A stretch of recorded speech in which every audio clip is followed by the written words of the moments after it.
What's up, all you do-it-yourselfers out there? 2014 Hyundai. I don't even know what this thing is. But what a pain in the ass it is to change a brake light bulb. Santa Fe, Santa Fe! So there's two Phillips screws right here, and then there's these push clips, and then this tab here. I will tell you this,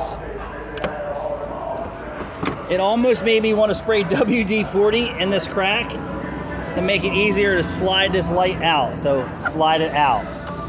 Like I was afraid it was going to break.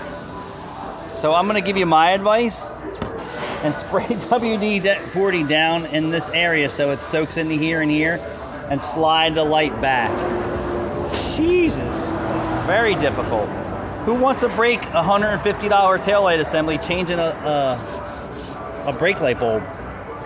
Unbelievable. So two Phillips screws, it's got these two push tabs, and then a clip here, which makes it very, very hard to take. Do not pry on it. You'll see that it will snap. You just want to slide it back.